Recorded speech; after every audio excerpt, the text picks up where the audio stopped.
Hello everybody, Flik here, and welcome to Let's Chat, my weekly vlog series posted every Monday at lunchtime if you're in the UK. Almost messed up my own intro there. Never a good sign when that happens.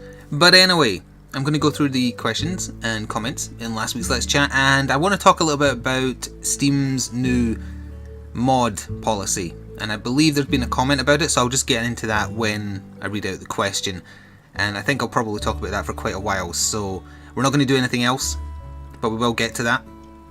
Kind of just to recap though, the final part of the Bloodborne playthrough has gone live and there's been a large outpouring of comments on it asking for more. So I think what I'm going to do is a New Game Plus Scythe walkthrough. Now, the arcane character who I'll do that with, because that's the one with the scythe, the one who I used in my Let's Look At. Pardon me if you saw that. He's not actually in New Game Plus yet. I need to beat the super secret final boss, and there's another optional boss I haven't found yet. I know where it is, I just haven't gotten around to do it. I kind of got caught up doing the Chalice dungeons, and they're honestly boring as hell. But I kind of wanted to do them just so I could say that I've seen, because there's some bosses that are unique to the Chalice dungeons. They're not like big, super important ones. They're usually just like monsters, little monsters or little guys. But I thought, just so I've seen everything, I'll do those as well. To be honest, it's bogging me down, so soon I'll just go for the main boss and then the super secret final one.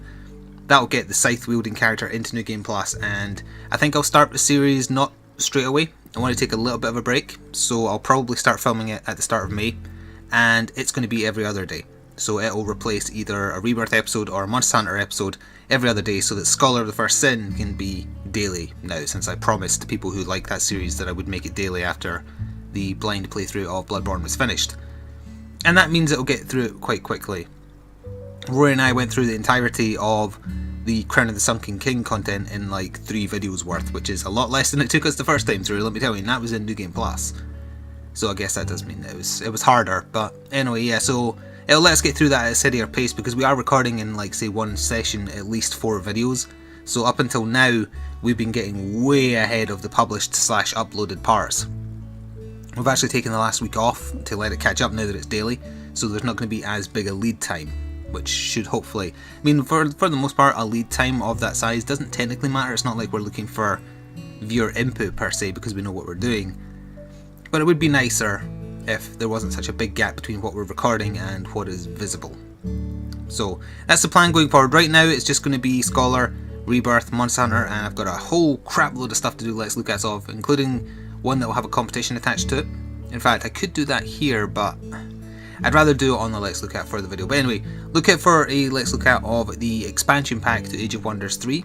I will have a Steam key for the deluxe version of their base game to give away in that. I got given a bonus one to give away, so look out for that. I'm not sure when it'll be. It's a big 4X game, so I want to put a lot of time into the expansion stuff before I comment on it, so I'm still playing it quite a lot at the moment. But yeah, going forward after that, Bloodborne will come back. And that's hopefully going to cover the summer, because the summer's going to be slow. Yeah, I know that Witcher 3 is coming out. I might do one video on that, but I'm not doing a playthrough. It's way too big a game to do that. And in June, we have Arkham Knight. Warner Brothers is a bit dodgy, so I never like covering their games extensively. My eye was itchy. Bloody hay fever. So I will do some coverage, probably just what I've done for the last Arkham games, which is me doing challenge mode stuff, not the actual game. Maybe a Let's Look At as well, we'll see. But anyway, yeah, that's the plans going forward for the channel in the interim. As far as Patreon series go, I was torn between Nuclear Throne or Westerado. I've decided to try Nuclear Throne first. In fact, you'll have seen the first part on Saturday there already. It's available to everybody, so even if you're not a Patreon supporter, you'll still have seen it. The reason I went for that, even though, well, the votes were tied, more or less, on the comments and also people I asked off camera, Nuclear Throne doesn't have an ending per se, so I can stop it whenever I like. So I thought, just try it for a little bit. If I get bored of it, or if people get bored with it, then switch, maybe to Westerado or to something else. Westerado I was also a bit worried as well. The visual style is jarring, as I'm sure you saw if you saw my video on that. Anyway, let me turn white as a ghost here and get the comments up. Look at that, that is terrible. Nothing I can do about it either, because YouTube is pure white. But anyway, so the first comment is from Optimus Primia, who said, "I'm Japanese, you should try their Oreos." Japanese Oreos, I assume, are different to American ones then. I've tried American ones. I've actually tried Pop-Tarts that are flavoured like Oreo cookies. They're nice.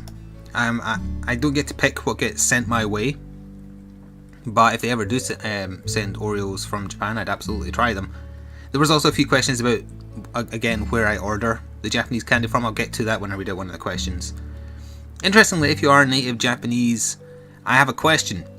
About 2 years ago now, I started learning Japanese by myself. I used a program called Japanese from Zero. It's a set of books that I actually found exceptionally effective, and they opted to teach hiragana first. If you aren't aware, there's 3 kind of language tiers. I don't know how to describe them. 3 different sets of symbols that mean things in Japanese: hiragana, katakana, and kanji. So it opted to teach hiragana first. Now I kind of got lax in my keeping up with those books, and as a result, if I was to get back into my Japanese learning, which is what I want to do, what's putting me off is the feeling that I'm going to have to start from scratch just to freshen myself up. At the moment, I can remember, like, say 70-80% of hiragana. I could translate that. That's not good enough, so I would have to start over. So I'm thinking, would it be better to go from a fresh angle and start with a program, or just start teaching myself with katakana first? And I know some teachers actually get annoyed at the dog. Some teachers actually think that katakana is the better one to teach people who aren't native Japanese first, because katakana is phonetic. It's the symbols and words used to describe things that aren't native to Japan, like, for example, motorbike, guitar. If you see something written in katakana and you know what the katakana means, in saying it out loud, it will sound like a close approximation to the English, so therefore it's easier to do translations. And it's very similar to, like, say, if you see a spell name in a game, like fire will probably be written in katakana. So, if you have an opinion on that, could you please let me know, or anyone, any other fluent Japanese speakers, or if you are Japanese, do you think starting from katakana is A, viable, B, a good idea, given that I kind of remember all the hiragana teaching I did, or, self-taught stuff I did? Would it help reinvigorate me and get me back into it? Because, as I say, the only thing putting me off getting back into it, like I got bogged down in a retail job, and that's why I stopped studying it. I was too stressed out by the retail job. Would it get me back into it? That's what I'm looking for. Advice on that. Anyone who can help, feel free to let me know. Anyway, Dragonaka said grow a beard and be a ninja. Are those 2 things related? I don't think they are. I do have a little bit of a beard again. Well, a mustache, because I haven't shaved. I have had a haircut though. Look a bit better. Doesn't look as unkempt as last time, that's for damn sure. Dayglow1 says, Flik, if you like strategy games, you should try Cannon Brawl. It would be fun to watch and play, plus you could play it with your fans. I am familiar with it, although I've never played it, and it's not my kind of thing, sadly. Plus, strategy games in general don't do that well on my channel. I would have loved to potentially do an Age of Wonders playthrough, or, maybe for patrons or whatever. It's a 4X game. I don't have the audience for those kind of things, sadly. I do like them, like Civ 4, 5, to a certain extent Beyond Earth, although it was a little bit disappointing. I love playing those. DRC97. Stornoway Black Pudding is quite nice. What are your thoughts on Brussels sprouts? If you could have a gadget from one anime, such as a mech, a computer, a weapon, or thing, what would you have? Alright, so first question, thoughts on Brussels sprouts? I have never had them, never want to have them. They just don't appeal to me, they smell awful. A gadget from an anime? That's a tricky one. I don't actually watch that many animes or, read mangas that have gadgets. It's more like, magic powers and stuff like that. Let's see, gadgets. I suppose, like, Capsule Corp in the Dragon Ball universe have all sorts of gadgets. I would guess I'd pick something by them, but although you've specified that a mech counts as a gadget, so fine, I'll pick a mech from Evangelion. There you go. Jason Nino says, so Japan makes vegetarian candy? No, the apple and carrot flavoured Kit Kat was not vegetarian, it was just flavoured, like those things. Who the hell would mix apple and carrots into what is supposed to be a chocolate bar? It was apple and carrot pie, apparently, and it was for Easter. They have a big thing about weird flavours of it over there.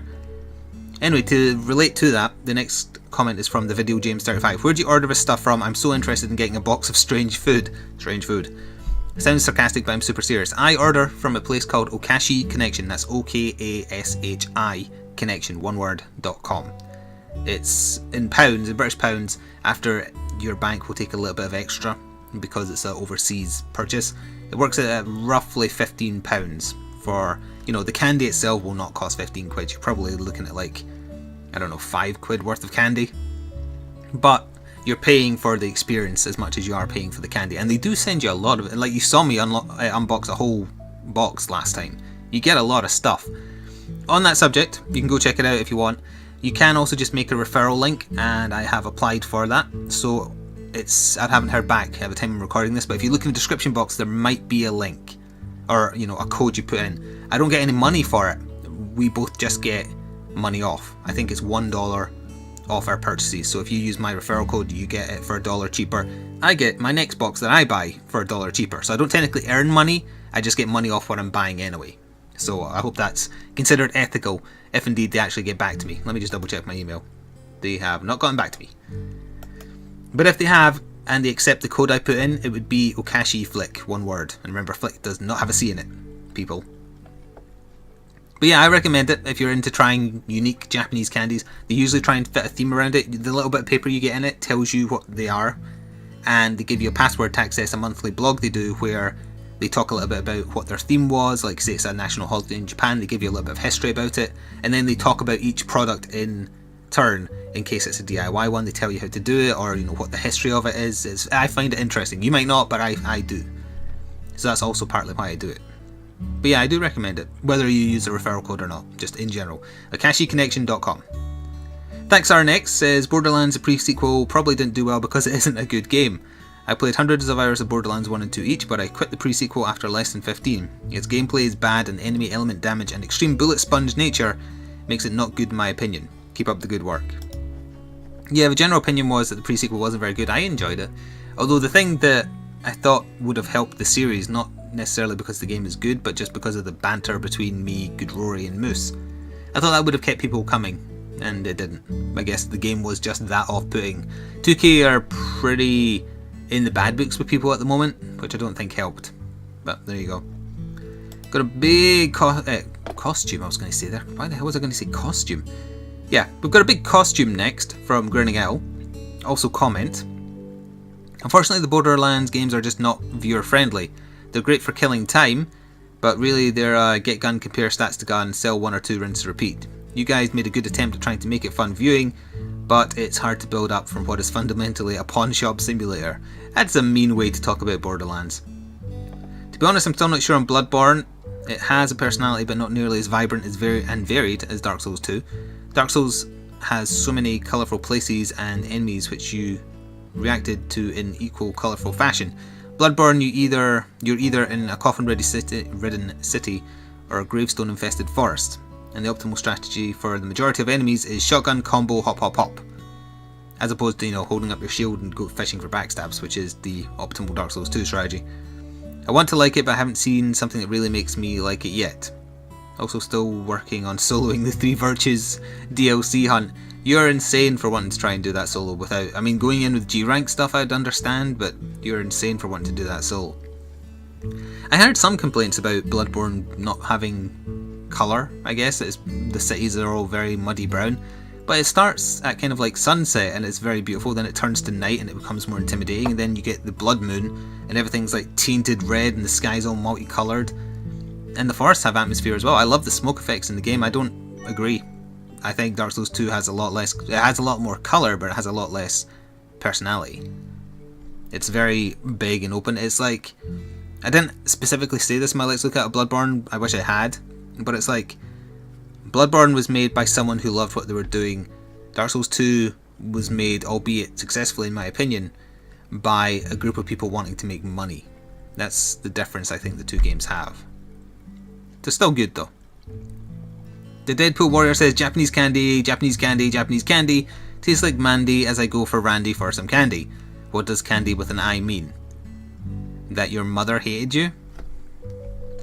Spherical Cube.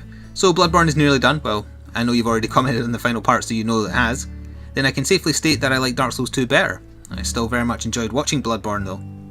And after this Let's Chat, I think I'll join all the cool kids and watch Skull of the First Sin, see how Pate is doing in Gavlan is still wheeling and dealing. Yes, he is. Which he undoubtedly will be. After that, I said I can't say it properly. Undoubtedly, that's the word. After all, that's what he does. Yes, it is. I'm surprised there's someone else there who prefers Dark Souls 2. I guess it makes for better viewing. I'm not sure. I'm still not sure which one I prefer of the two, to be honest. I guess I'm just happy saying that I enjoyed them both to some extent. For now, anyway. Okay, we've got a few more comments here.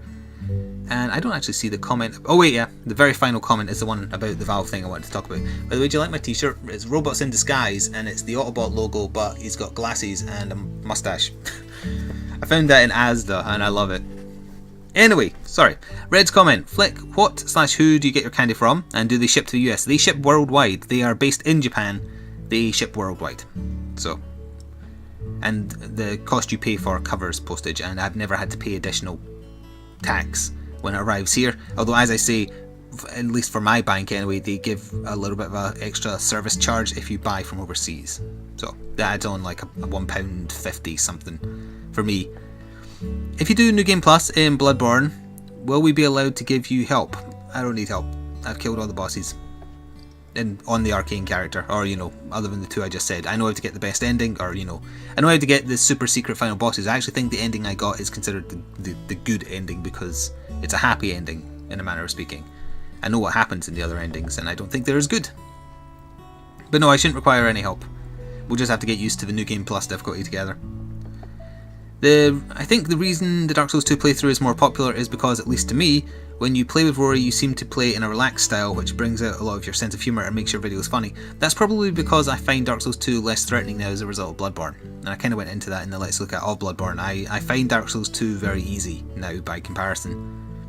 And entertaining to watch. Not to say you're not funny or entertaining when playing Bloodborne, it's just that you seem to be a lot more tense and focused on the game than when you're playing Dark Souls 2 before. Yeah, when I'm with other people I tend to play off them, so that's kind of like my preferred style of humour, reacting to what people say, whereas if I'm playing something by myself I react to the game, or talk nonsense in the case of something like Rebirth. Also, I like your Borderlands playthrough, and hurrah, I'm part of the daily 10%. Good to know.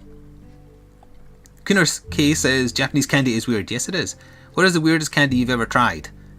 Well, the apple and carrot flavoured Kit Kat is probably up there. Let's see, what's weirder than that I've tried so far? The mustard and hot dog flavoured like fry things I showed off once, I hated them. I ended up hating them. I tried a few more afterwards and I just hated them. So I would say they're probably the weirdest because they didn't taste of anything, and then you just got kicked in the face by the mustard and it just caught you at the back of your throat. And, oh, that's probably the weirdest thing. But in terms of like literal candy, I suppose you could argue that crisps aren't candy. The weird flavours of Kit Kats are probably the weirdest so far. Maybe. That's what I can think of offhand, although granted that was the most recent.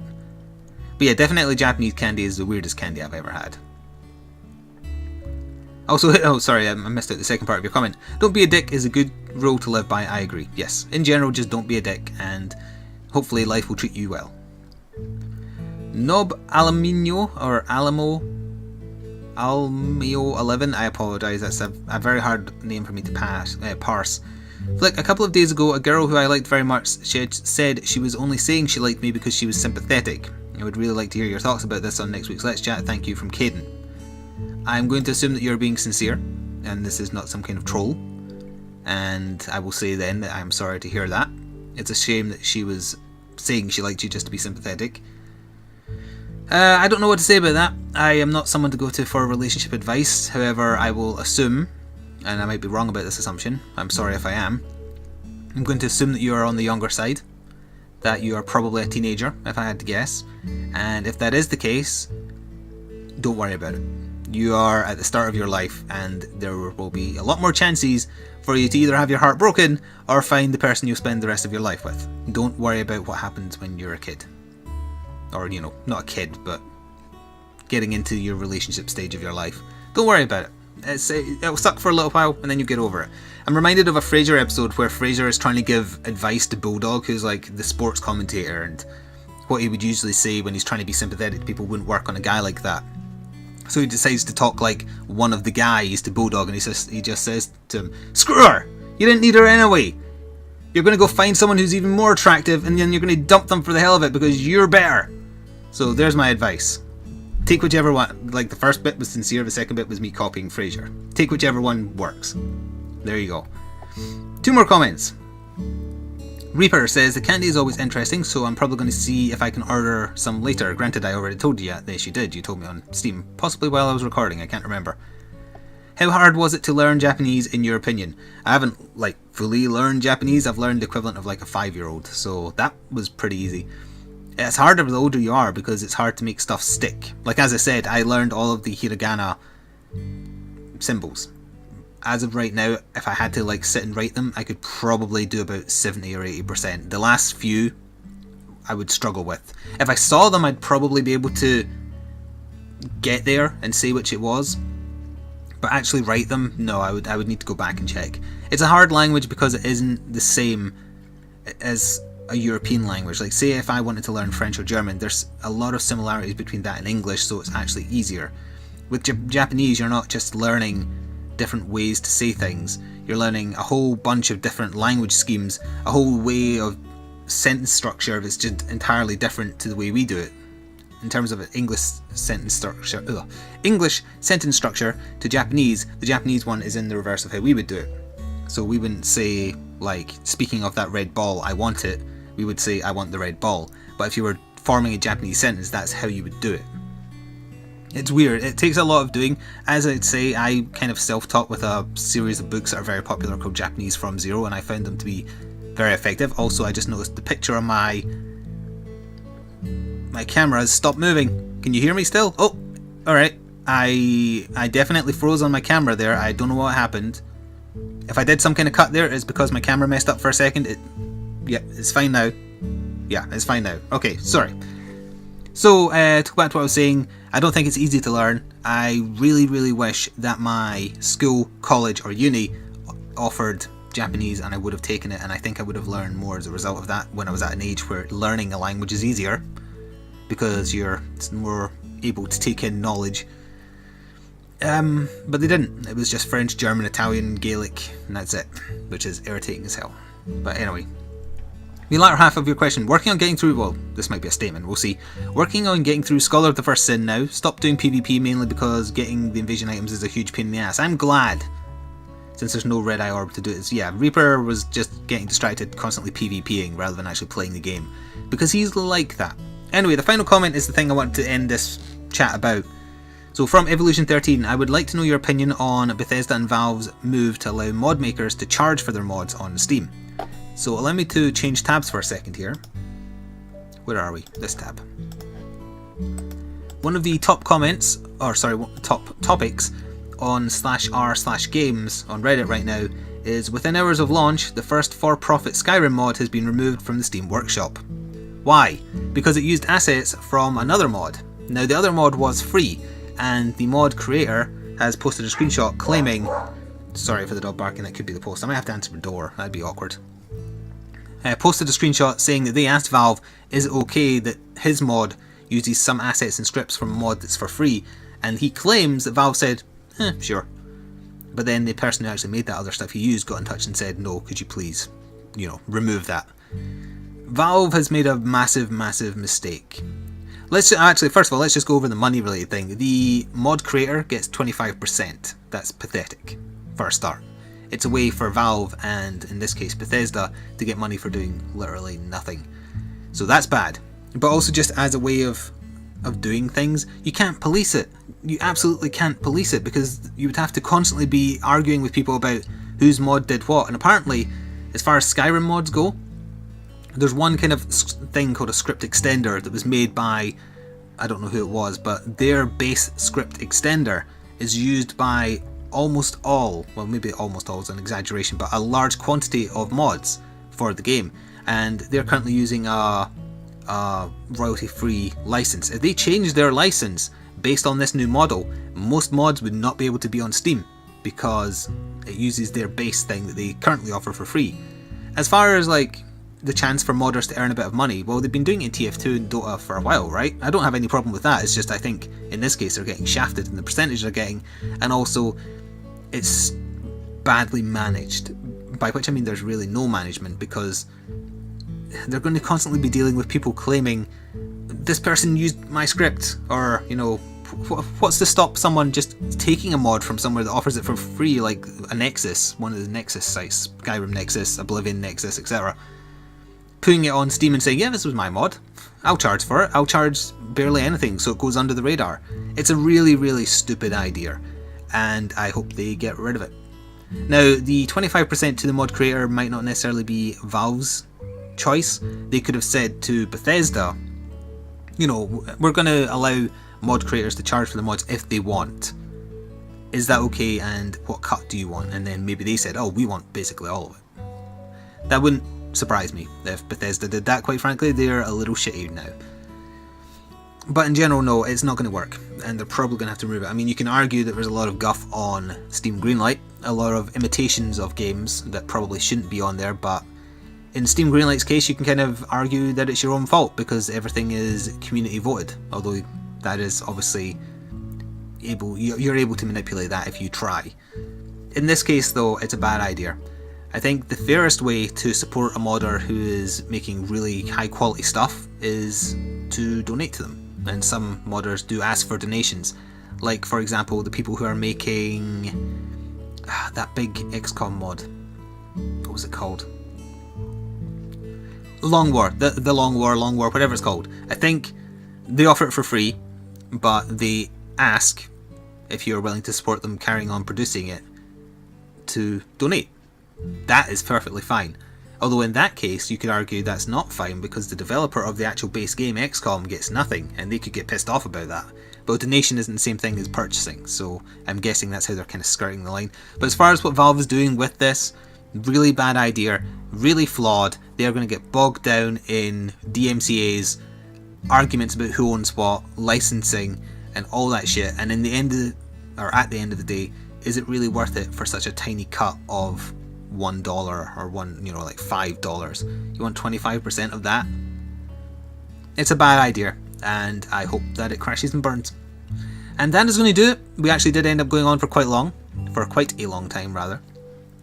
Next time will be Patreon shoutouts, and also keep an eye out. One of the patrons for April will be winning a copy of Bloodborne, which is behind me. Well, we can't quite see it. It's sitting right there. And I'll sign a little business card to put along with it as well. Anyway, I hope you enjoyed, and stay tuned for more gaming stuff later tonight. Thank you for watching and listening, as always, and see you next time. Ta-ta for now.